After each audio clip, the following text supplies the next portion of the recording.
This program is for discussion purpose only. Business Plus TV or any of our anchor does not bear any responsibility or liability towards the content.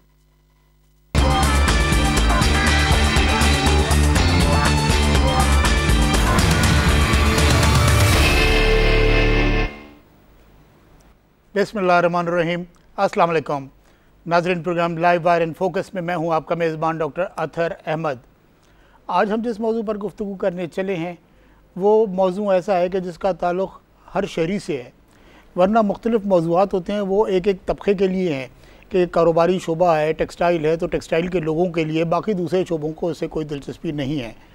इसी तरह से जो बहुत सारे sectors हैं उन पर हम गुफ्तगू करते चले आए हैं, लेकिन आज एक हमारा जिस मौजू पर हम गुफ्तगू करने चले हैं वो मौजू ऐसा है कि जिसका ताल्लुक़ हर शख्स से है, मतलब कारोबारी से, तनख्वाहदार तबके से, बेरोज़गार से भी।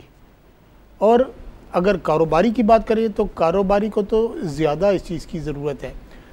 मेरे कहने का मतलब ये है कि कारोबारी को एक कारोबार करने के लिए जगह चाहिए, एक रहने के लिए जगह चाहिए। नौकरी पेशा लोगों को रहने के लिए जगह चाहिए और एक छत तो सबको चाहिए।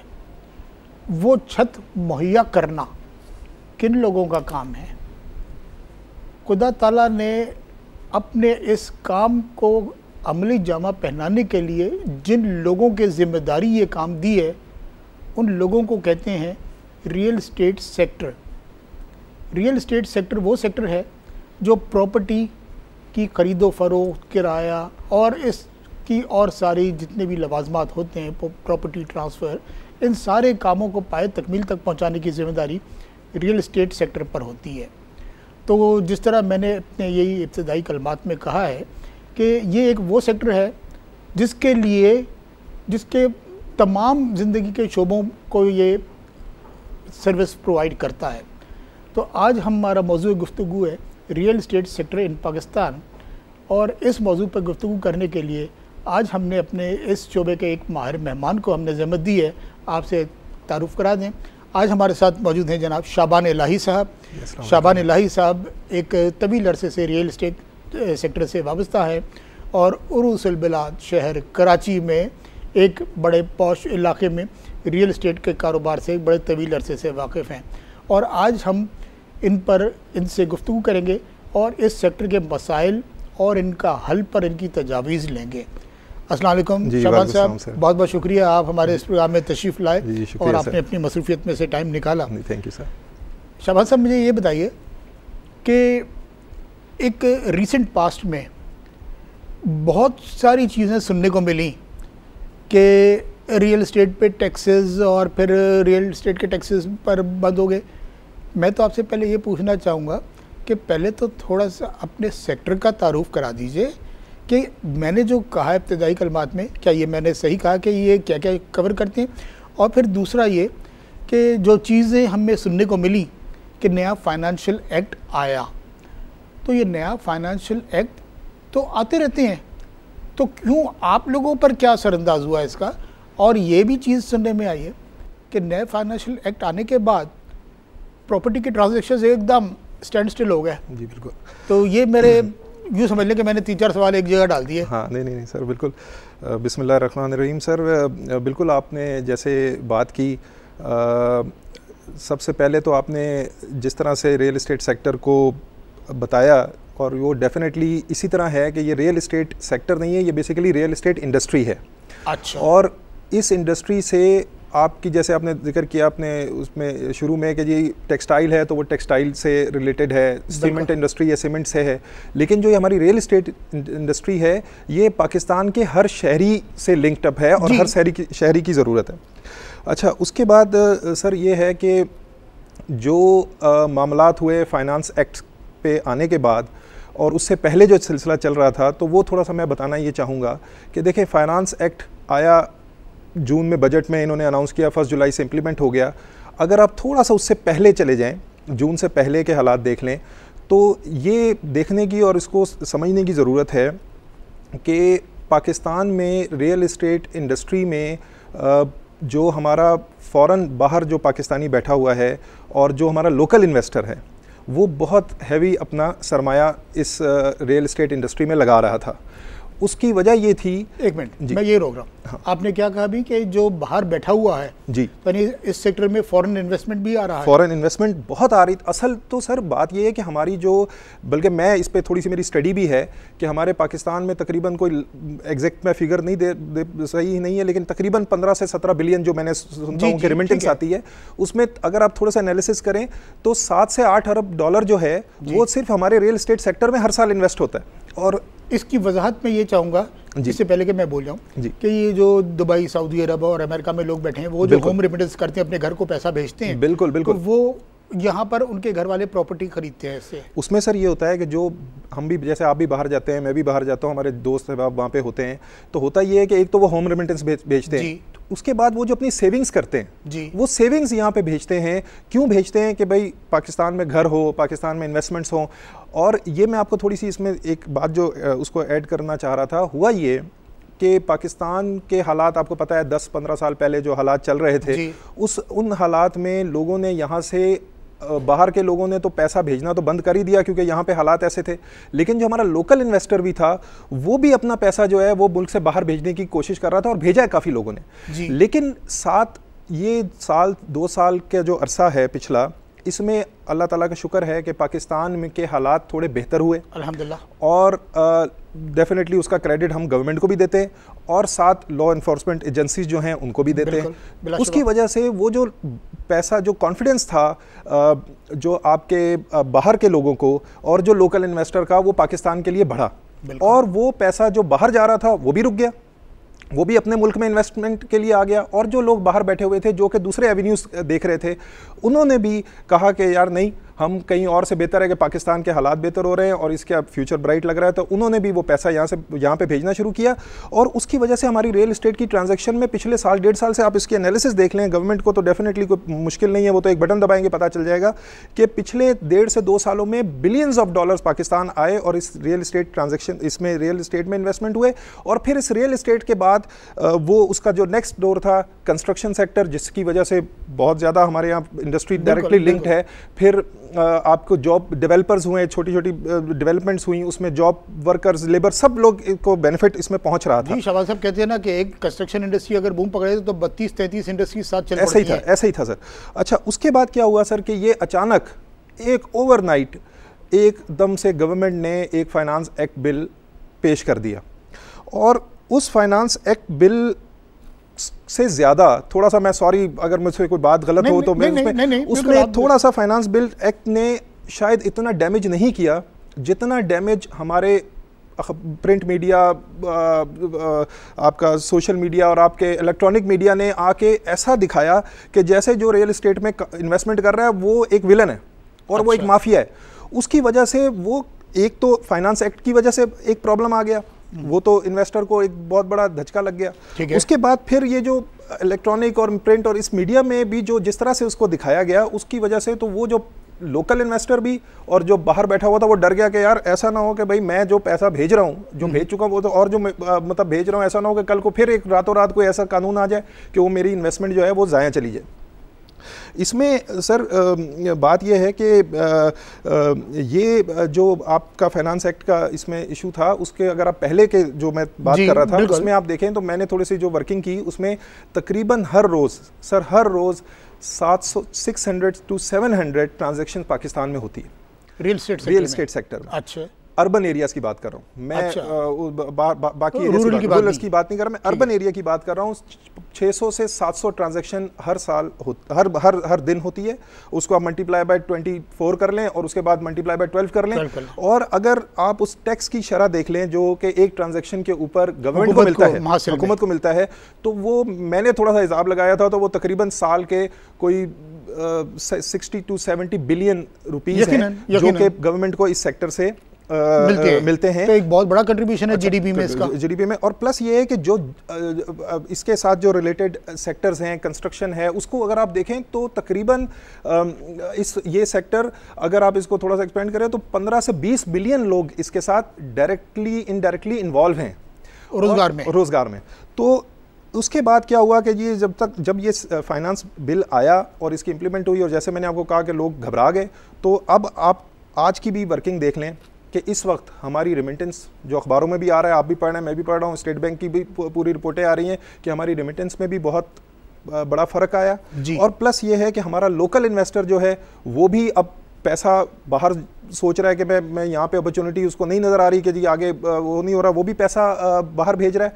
और सबसे बड़ा लॉस जो है वो है गवर्नमेंट को, कि जिसका रेवेन्यू जो है वो बिल्कुल, मैं समझता हूँ कि जो 600-700 ट्रांजेक्शन होती थी वो अब मेरा ख्याल है 30-40 ट्रांजेक्शन पे रह गई हैं। अच्छा। और उसकी वजह से अब रेवेन्यू जो है वो बिल्कुल ही आपके ना होने के बराबर है। और ये इस वजह से मैं इसको थोड़ा सा एक और भी चीज़ में ऐड करना चाहूँगा बिल्कुल कि ये मामलात बेसिकली हम बार बार अखबारों में भी देखते हैं, लोगों से सुनते हैं कि ये रियल इस्टेट का प्रॉब्लम है।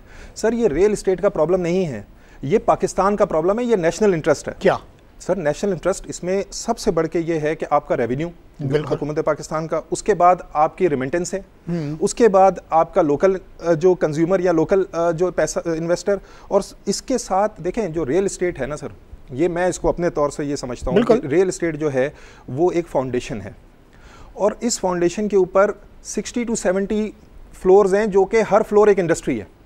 जैसे सीमेंट इंडस्ट्री है, स्टील इंडस्ट्री है, टाइल इंडस्ट्री है, कलर इंडस्ट्री है। हर तो बहुत बड़ी है, बहुत बड़ी, मतलब हर इंडस्ट्री। अगर आपका ये फाउंडेशन जो है ये अगर कमज़ोर हो जाएगा तो आप कैसे समझ सकते हैं कि जी आपकी ये जो बिल्डिंग है ये सस्टेन कर पाएगी? वो भी डेफिनेटली कमज़ोर हो जाएगी। और ये आज मैं थोड़ा सा आपके प्रोग्राम के तवज्जो से ये भी बात करना चाहता हूँ कि इस वक्त कराची, लाहौर, इस्लामाबाद, पेशावर, कोयटा, हर जगह से रियल इस्टेट सेक्टर से बातें हो रही हैं, लोग इस पर प्रोटेस्ट भी कर रहे हैं, सब कुछ कर रहे हैं। ये अभी तकरीबन 25 से 30 हज़ार लोग हैं, लेकिन अगर इसको सही तरीके से एड्रेस गवर्नमेंट ने नहीं किया गया तो हो सकता है कि ये 2 महीने बाद 2 लाख आदमी हो जाएं, उसके बाद 20 लाख हों, और साल के अंदर ये क्योंकि डेफिनेटली सब इंडस्ट्री जब होंगी, जब सीमेंट इंडस्ट्री में देखें ना, बिल्डर है वो सीमेंट जब लेगा और वो सीमेंट वाले को उधार सब क्रेडिट पे जाता है, और जब उसकी आगे बिकेंगी ही नहीं कोई चीज़ें, तो वो सीमेंट वाले को बिल कैसे देगा, वो स्टील वाले को बिल कैसे देगा, तो उसका प्रोजेक्ट वो जो है वो रुक जाएगा। और वो डेफिनेटली चेन ऑफ इफेक्ट आएंगे। ये 15 से 20 मिलियन आप देख लीजिएगा विद इन 6 मंथ्स। आज ये 25-30 हज़ार गवर्नमेंट को लग रहा है, ये आप देख लीजिएगा कि ये in the passage of time ये आहिस्ता आहिस्ता ये नंबर्स बढ़ते जाएंगे, और लोग जो हैं वो, और फिर जितना लेट होता जाएगा गवर्नमेंट चाहे get one by one get one free वाले भी अगर कर देगी तब भी ये मामला सेट नहीं होगा। लेकिन अभी इनफैक्ट इसको इस सेक्टर को एड्रेस की ज़रूरत है, और ये नेशनल इंटरेस्ट को सेव करने की ज़रूरत है सर, यकीनन। अच्छा, अब ये सारी चीज़ें जो हो रही हैं, तो ये आपके ख्याल में क्या इनका हल है? ये कि अब सबसे पहले तो जैसे ये कि इस फाइनेंस एक्ट का क्या इफ़ेक्ट रियल इस्टेट पर पड़ा है, ये तो आपने कुछ वजाहत कर दी, लेकिन मैं और भी इसमें से कुछ वजाहत चाहूँगा कि आपने बताया कि एक वक्त में 600 से 700 के दरमियान ट्रांजैक्शन जो रोज़ाना होते थे पूरे पाकिस्तान में सर, और अब आप कह रहे हैं कि 50 पूरे नहीं हो रहे। बिल्कुल।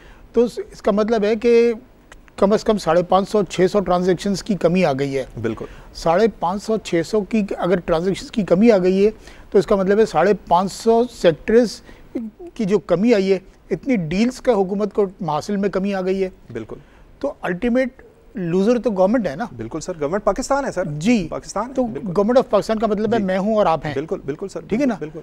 तो और फिर एक दूसरा आपका एक ये था कि इतना नहीं था नेगेटिव जितना प्रोजेक्ट किया गया है। बिल्कुल सर। तो अब ये प्रोजेक्ट करने में देखें, आज आप इस प्रोग्राम में बैठे हैं और आप रियल एस्टेट की नुमाइंदगी कर रहे हैं, चैनल या मैं नुमाइंदगी नहीं कर रहा। जी जी। हम तो आपसे पूछ रहे हैं और आपकी जो बात है उसको ऑथेंटिक मान रहे हैं। बिल्कुल। तो आप ये किस तरह से कह रहे हैं कि इसका प्रोजेक्शन गलत हुआ? तो किसने प्रोजेक्ट किया?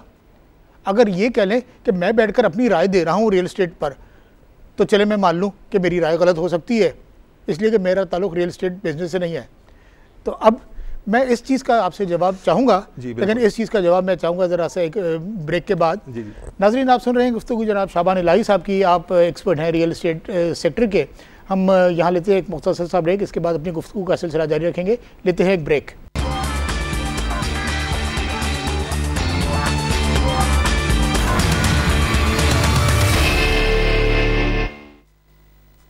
नाज़रीन, program Live Wire in Focus में दोबारा खुशामदीद। हम अपनी बातचीत का सिलसिला जनाब शाबान इलाही साहब से रियल इस्टेट के मौजू पर वहीं से शुरू करेंगे जहाँ से सिलसिला मुनक़ते हुआ था।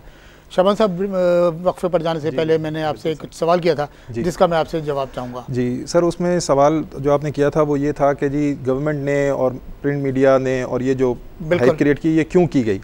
देखें, इसका सर पोजीशन ये थी कि ये हमारी जो रियल इस्टेट इंडस्ट्री है इसको कभी गवर्नमेंट ने इंडस्ट्री नहीं तस्लीम किया, ठीक है, जो कि बहुत बड़ी गवर्नमेंट की गलती है। ठीक है। और इसके जो मामला चलते आ रहे थे वो पिछले कोई 30-40 सालों से जो एक मार्केट प्रैक्टिस चलती आ रही थी वो चलती आ रही थी और उसको गवर्नमेंट ने कभी भी एड्रेस करने की कोशिश नहीं की।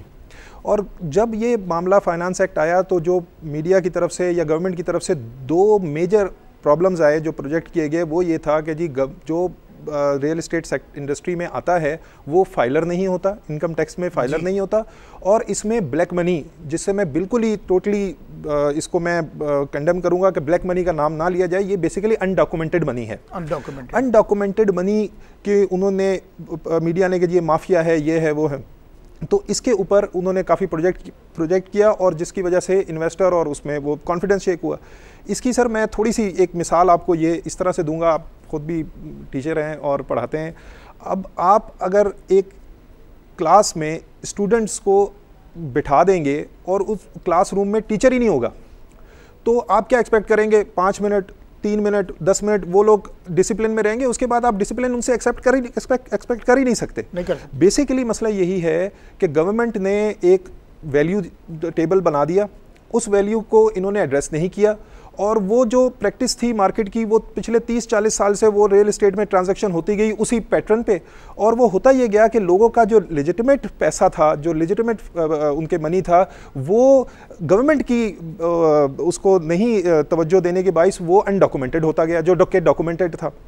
तो इसमें गवर्नमेंट को चाहिए ये था कि ये अगर फाइनेंस बिल आना था तो या ये एक प्रॉब्लम था तो उसमें सब स्टेक होल्डर, जो मेन स्टेक होल्डर्स हैं जिनको पता है कि क्या प्रॉब्लम है, उनको बिठाते, उनके साथ बैठ के बात करते कि जी ये हमें एक प्रॉब्लम आ रही है, इसको हमने सही करना है, आप बैठें और इसको हमें बताएं कैसे सही होता है। क्योंकि ये चीज़ जो देखें, आप डॉक्टर भी हैं, अगर एक आपको पता है मरीज़ का इलाज है 2000 सीसी का इंजेक्शन, इसको मिलेगा तो ये सही हो जाएगा, लेकिन आपको ये भी पता है मैंने 2000 एकदम से लगा दिया तो मर जाएगा। तो इसको आपको ग्रेजुअली ऐसा करना चाहिए था कि भाई आहिस्ता आहिस्ता इसको 100-150, ताकि आपको पता है मरीज़ भी ठीक हो जाए, बीमारी भी ठीक हो जाए, ये भी काम करना शुरू हो जाए। इन्होंने क्या किया कि रातों रात लगा दिया 2000 सीसी का इंजेक्शन। उससे क्या हुआ कि बजाय वो बीमारी ठीक होने के वो प्रॉब्लम ही मर गए, मतलब वो प्रॉब्लम ही हो गया। तो ये सर 30 साल से प्रॉब्लम चल रहा है। फाइलर लोग बनना चाहते हैं।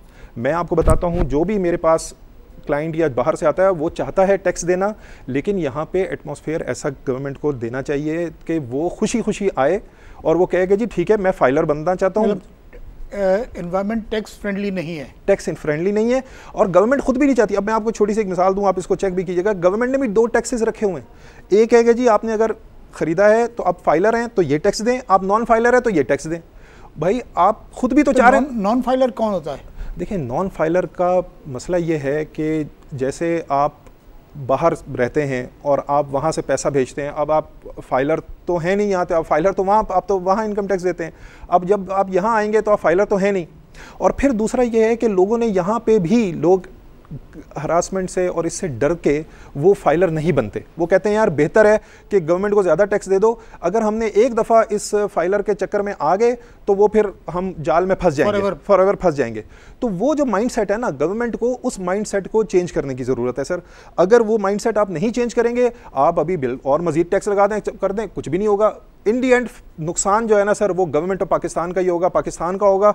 वो इसमें फ़ायदा किसी का नहीं है, और डेफिनेटली फ़ायदा उन्हीं का होगा जो कि यहाँ से पैसा कहीं और ले जाएंगे और वो फिर वहाँ पे ये चीज़ें चलती रहेंगी। बात तो आपकी बिल्कुल दुरुस्त है। आपके जवाब में एक लफ्ज़ आया था, मैं क्लेरिफाई कर दूँ, तिब के शुबे का डॉक्टर नहीं हो गया। मैं इंटरनेशनल मार्केटिंग के शुबे का PhD डॉक्टर, तिब के शुबे से मेरा ताल्लुक नहीं है, क्योंकि आपको मैंने पढ़ा था तो इस वजह से मैंने।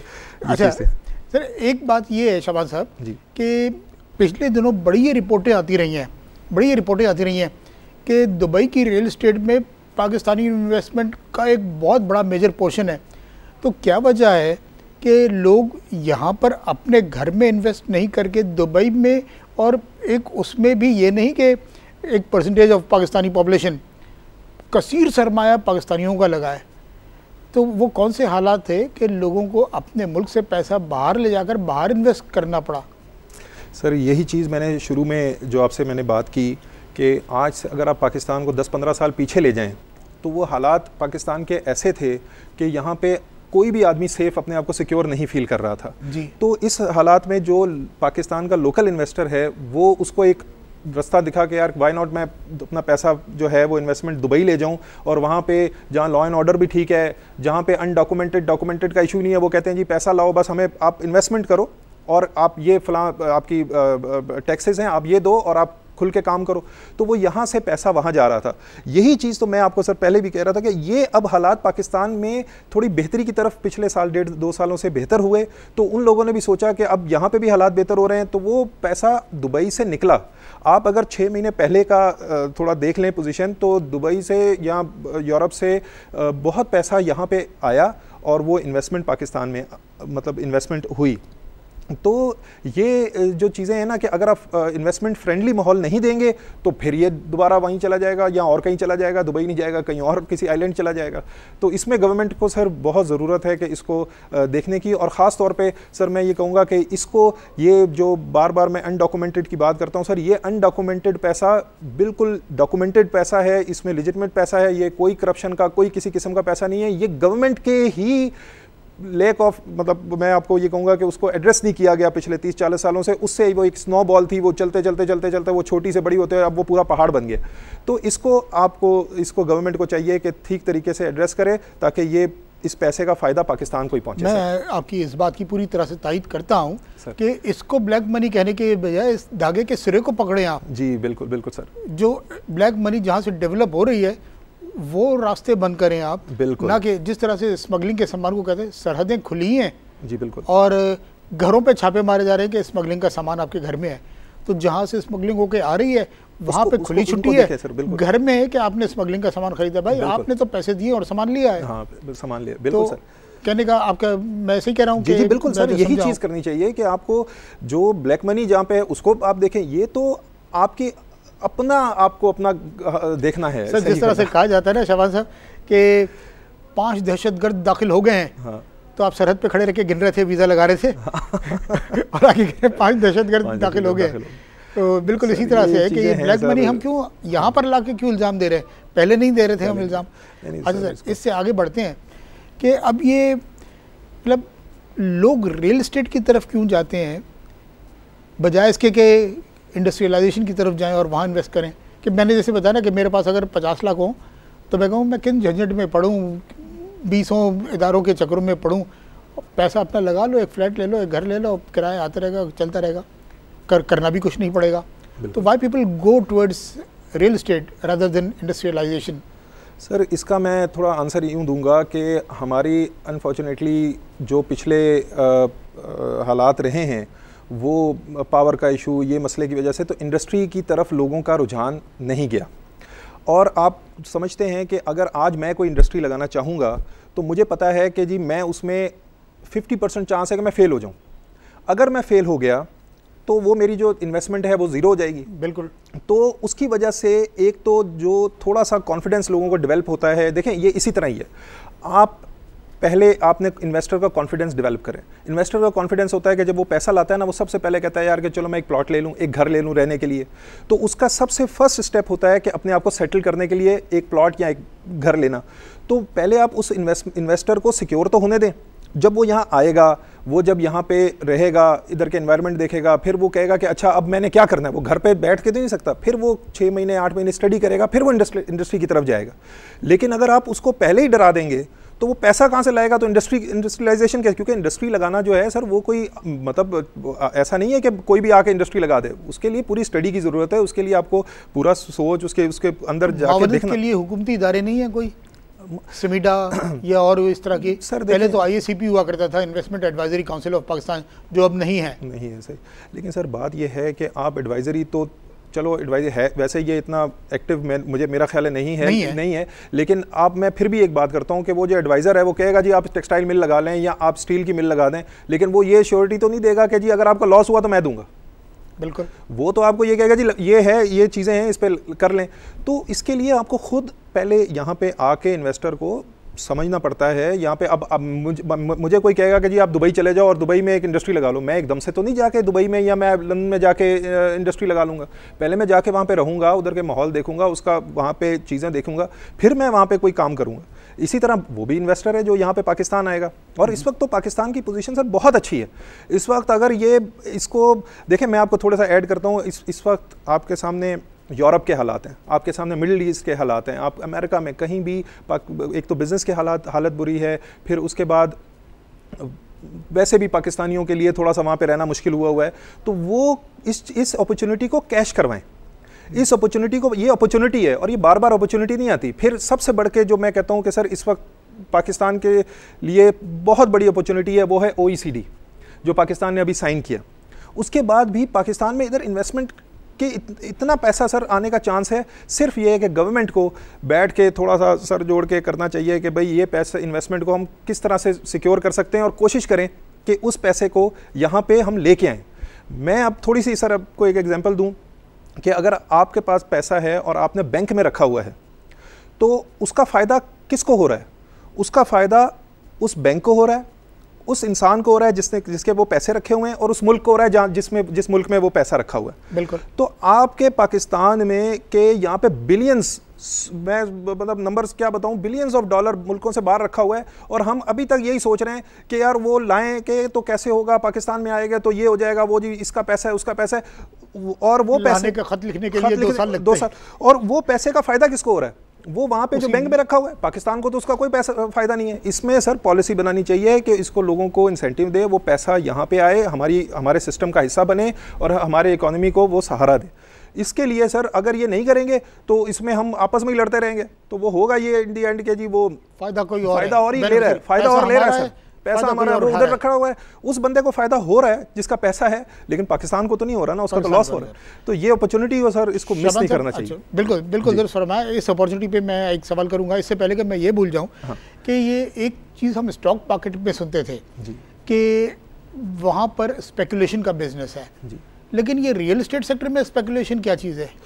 सर इस पे भी मैं आपको बताऊं, ये भी एक पॉइंट था जो कि मैं मिस कर दिया मैंने पहले आपके सवाल में, कि मीडिया ने ये भी एक बात की कि जी स्पेकुलेटर्स आ जाते हैं और जो कीमतें हैं वो एकदम से आसमान पे चली जाती है और आम नॉर्मल लोगों के रीच से प्रॉपर्टी बाहर हो जाती है। इसका भी सर मैं आपको बताऊं, ये भी बिल्कुल गलत सोच है। मसला ये है, देखें सर, आप कराची में, लाहौर में, इस्लामाबाद में आप अब ज़रा देखें साल 2-3 साल से, कि आज से 20 साल पहले, 30 साल पहले एक स्कीम 33 थी, कराची की मैं बात करता हूँ, लाहौर में, उसमें वहाँ पे 30 साल पहले लोगों ने प्लॉट्स बुक कराए, बिल्कुल फ्लैट्स बुक करवाए, और वहाँ पे हुआ ये कि डेवलपर बिल्डर वहाँ पे शॉर्ट ऑफ फंड्स की वजह से या कुछ भी वजह से वो बिल्डिंग ढांचे खड़े हुए हैं और वो भाग गए। उसका इम्पैक्ट क्या हुआ कि कोर्टों में हमारे केसेस चल रहे हैं, वो सब लोग कोर्ट में 20 साल से, और वो बेचारे जिन लोगों ने पैसा लगाया हुआ था उनका वो पैसा फंस गया, तो उनकी दूसरी जनरेशन आ गई। अब क्या हुआ कि ये जो पैसा आ रहा था, रियल एस्टेट सेक्टर में इन्वेस्टमेंट हो रही थी, इससे क्या हुआ कि वो जो अबेंडन प्रोजेक्ट्स थे, जो ख़त्म प्रोजेक्ट थे, उनमें भी लोगों ने इंटरेस्ट शो किया कि यार अब तो पैसा आ रहा है, चलो उसको ही बनाओ। तो वो जो लोगों के पैसे फंसे हुए थे वो निकल रहे थे। फिर क्या हुआ कि आपको पता है कि लाहौर में, इस्लामाबाद में या कराची में CDA, LDA, KDA, DHA, इसके अलावा कोई और अपॉर्चुनिटी नहीं थी जिसमें आप एक अच्छी लिविंग का सोच सकते थे। लेकिन इस इन्वेस्टमेंट के आने से लोगों के पास दूसरे अपॉर्चुनिटीज़ आए। प्राइवेट डेवलपर्स ने इतनी अच्छी स्कीम्स डेवलप की कि लोगों के पास एक दूसरा रास्ता आ गया कि जैसे अगर कोई KDA में नहीं रह सकता या CDA में नहीं अफोर्ड कर सकता, तो वो इस्लामाबाद DHA में आ सकता है 1/4 प्राइस पे। अच्छा। या वो DHA सिटी कराची में आ सकता है 1/4 प्राइस पे, और लिविंग का स्टैंडर्ड जो है वो जो KDA में या CDA में या DHA में उससे बहुत बेहतर है। अच्छा। तो ये कहना कि जी आम आदमी की रेंज से बाहर निकल गया। हाँ, अगर ये डेवलपमेंट्स ना होती, ना होती, इस तरह की सोसाइटीज़, डेवलपर ना होते, तो फिर शायद डेफिनेटली ये आम आदमी की रीच से बाहर चला जाता और कच्ची आबादियाँ ही भर जाती। लेकिन अब क्या है कि आपके पास बिल्कुल क्लियर है कि जी मवाजना है कि अगर आपके पास भाई इतना नहीं है पैसा तो आप उसके 1/4 प्राइस पे उससे बेहतर इन्वायरमेंट में रह सकते हैं। तो इसको रोकना नहीं चाहिए। और मैं आपको सर इसमें थोड़ा सा एक और भी चीज़ कहूँ कि अब वो डेवलपमेंट्स हो रही हैं, अगर ये हालात होंगे, ये इन्वेस्टमेंट के इस तरह से पॉलिसीज़ आएंगी, तो वो जो पहले जो लोग 30 साल पहले फंसे थे ना, वो तो शायद कुछ हज़ार थे, अब तो इसकी इन्वॉल्वमेंट करोड़ों लोगों की इन्वॉल्वमेंट्स हो गई हैं। और अगर वो प्रोजेक्ट्स नहीं सही डिलीवर कर पाए तो आप देखें कि कितना डिजास्टर हो जाएगा, पाकिस्तान को कितना किस तरह से लॉस होगा। इस पे बहुत सोचने की ज़रूरत है सर। चलिए एक और अगर हम बात करते हैं अपॉर्चुनिटीज़ की, तो आपका सेक्टर तो रियल इस्टेट है, और रियल इस्टेट तो irrespective of any geographical boundary of cities, पूरा पाकिस्तान आपका घर है। एक हमारे पास बहुत बड़ा सेक्टर डेवलप हो रहा है कारोबारी तबके में, तो रातों को सोते हुए भी अगर किसी को जगाएं तो वो कहेगा गवादर, सीपैक। तो कारोबार कोई सा भी कारोबार हो, सीपैक हर कारोबार पर असरअंदाज हो रहा है, पॉजिटिव असरअंदाज हो रहा है। बिल्कुल। तो आपके सेक्टर के पास आप क्या समझते हैं कितनी अपॉर्चुनिटीज़ होंगी गवादर की डेवलपमेंट से और सीपैक के डेवलपमेंट से? नहीं सर, ये तो बहुत बड़ा पाकिस्तान को अल्लाह ताला की तरफ से एक तोहफा है ये गवादर का। और इसको भी मैं ये समझता हूँ कि गवादर को, गवर्नमेंट को इस रियल इस्टेट, क्योंकि देखें जब डेवलपमेंट का नाम आता है ना तो पहले सबसे पहले रियल इस्टेट आती है, क्योंकि जब तक आपके पास इंफ्रास्ट्रक्चर, वहाँ पे रेजिडेंस, ये चीज़ें नहीं होंगी तो वो आपका डेवलपमेंट हो ही नहीं सकती। तो इसको भी बड़ा वार फुटिंग पे मैं तो कहूँगा सर कि गवादर को देखना चाहिए और इसको इस तरह से प्लान करना चाहिए कि ये कोई मतलब जैसे सर इन्होंने 1965 में, मैं तो उस वक्त नहीं, तो मेरे वालिद साहब बताते हैं कि जैसे इस्लामाबाद को प्लान करके डेवलप किया गया था, इस तरह से उसको डेवलप होनी चाहिए। और इसकी वजह से, गवादर की वजह से भी एक बहुत बड़ा ये हमारा जो इन्वेस्टमेंट का पाकिस्तान में आने का जो वजह है, वो एक ये सीपैक का भी बहुत बड़ा इसमें रोल है सर। और इसको बिल्कुल बहुत, सीपैक तो चले एक मोटरवे है, हाईवे है, और वो जो जहाँ तक जाएगा वहाँ तक ये चीज़ें डेवलप होती रहेंगी। बिल्कुल। लेकिन इटसेल्फ हम सिर्फ गवादर से आगे ना बढ़ें, गवादर में ही करें, तो गवादर में ही आपके रियल एस्टेट की कितना सर बहुत स्कोप है सर, बहुत स्कोप है। और मैं आपको बताऊंगा कि सर इसको मैं फिर बार बार ये इस वजह से कहता हूं कि मुझे सिर्फ थोड़ा सा जो डर है ना वो ये है कि वहाँ पे आप अगर कोई प्राइवेट डेवलपर जाता है, वो उधर 100-200 एकड़ ज़मीन लेके और उसको 20-20 फुट की गलियाँ बना देता है और 100-100 गज़ के घर बना के उसको एक लुक ख़राब दे देता है। तो इसको गवर्नमेंट को बहुत एड्रेस करने की ज़रूरत है सर, गवादर को। और मॉनिटरिंग बॉडी स्ट्रांग होनी चाहिए कि जी इसके ये हैं कि जी ये रोड होनी चाहिए, स्टैंडर्ड होना चाहिए, ये स्टैंडर्ड ऑफ कंस्ट्रक्शन होना चाहिए। और फिर डेफिनेटली हमारे रियल इस्टेट वालों के लिए भी बहुत बड़ी वहाँ पे अपॉर्चुनिटी है अगर इस तरह की चीज़ें होंगी।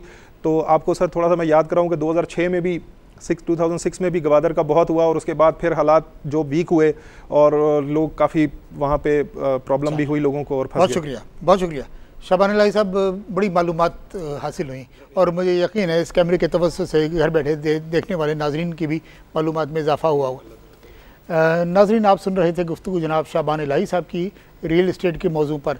और जिस तरह मैंने अपने इब्तदाई कलमात में कहा था, इख्तितामी कलमात भी यही कहूँगा कि रियल इस्टेट सेक्टर एक ऐसा सेक्टर है कि जिसके लिए कोई एक सेक्टर की हम बात नहीं कर सकते। रियल इस्टेट की रिक्वायरमेंट हर शोबे में है, चाहे कारोबारी शोबा हो, चाहे निजी ज़िंदगी का शोबा हो, मकान हर एक को चाहिए। ठीक है, उसके चादर के हिसाब से वो पाँव फैलाएगा, किसी को छोटा मकान चाहिए, किसी को बड़ा चाहिए, किसी को बहुत बड़ा चाहिए। अब ये हमारे रियल इस्टेट सेक्टर के लोग हैं जिनके ज़िम्मे अल्लाह ताला ने ये ज़िम्मेदारी डाली है कि लोगों को छत मुहैया करें। आप गुफ्तगू सुन रहे थे। आज हमारे प्रोग्राम का वक्त ख़त्म हुआ, इजाज़त चाहता हूँ। अल्लाह हाफ़िज़।